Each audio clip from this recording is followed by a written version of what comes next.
বিশ্বাসের ঘর প্রতারণার আগুনে পুড়লে কেমন লাগে জানেন? আমি জানি।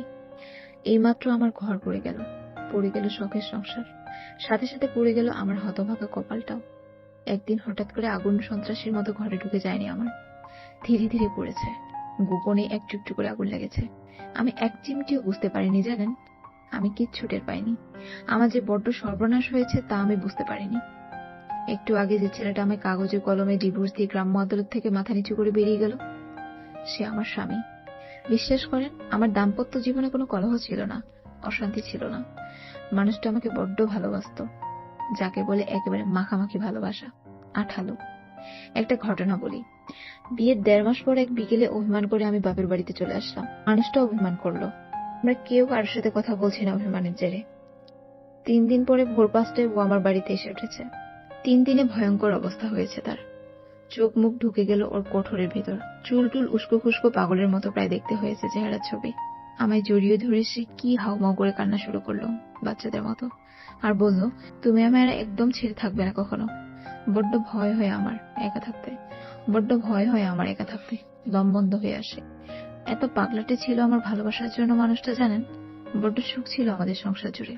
আমাকে ডিভোর্স দেওয়া ছেড়ে যাবার কোনো শক্ত কারণ আমি খুঁজে পাচ্ছিলাম না। তখন আমায় আশেপাশে মানুষ জানালো পরকীয়া করেছে সে গোপনে একটা মেয়ের সাথে। মেয়েটা ভারী সুন্দরী। আমার সাথে সম্পর্ক থাকাকালে ওরা নাকি লিভ টুগেদারও করেছে। বড্ড যন্ত্রণা হয় জানেন ওইসব শুনতে। বিশ্বাস করতে ইচ্ছে করে না একদম সব। মেয়েটাকে কিছুদিন পরে আমার স্বামী বিয়ে করবেন। ওরা সংসার করবেন চমৎকার এক বিছানায় ঘুমাবে, একই ছাদে নিচে বাস করবে। আবেগের মাত্রা বাড়িয়ে নিশ্চয়ই দুজন দুজনকে চুমু খাবে। স্বামী হয়তো আদুরে সরে বলবে, ভালোবাসি। ওই আদুরে ভালোবাসার কথা শুনে লজ্জায় মেয়েটার কানের লতি লাল হয়ে উঠবে। মুখ লুকাবে আমার স্বামীর বুকে। ভাবতেই মুখটা হু হু করে ভেঙে চুরমার হয় আমার। শেষের ঘর প্রতারণার আগুনে পড়লে কেমন লাগে জানেন? আমি জানি এই মুহূর্তে আমার স্বামীর সঙ্গে যে মেয়েটার সম্পর্ক, যে মেয়েটা আমার স্বামীকে গোপনে ভালোবাসে, যে মেয়েটার জন্য আমার স্বামী আমাকে ডিভোর্স দিয়েছে, যে মেয়েকে কিছুদিন পর আমার স্বামী বিয়ে করবে, ওই মেয়েটাই আমার বান্ধবী জানেন।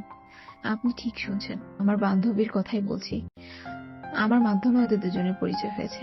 তারপর দুজন মিলে গোপনে পুড়িয়ে ফেলেছে নিষ্ঠুরতম অদৃশ্যে আগুনে ধীরে ধীরে আমার ঘর, আমার সংসার, আমার কপালখানা। বিশ্বাসের ঘর প্রতারণার আগুনে পুড়লে কেমন লাগে জানে? আমি জানি। ত্রিভুবনের দৃশ্যমান আগুনে ঘর বাড়ি পড়লে অন্তত পোড়া ভিটামাটি থাকে আঁকড়ে ধরে বাঁচার জন্য। কিন্তু প্রতারণার আগুনে যার ঘর পড়লো, বেঁচে থাকার জন্য তার কপালে এক মুঠো পোড়া মাটিও জুটে না।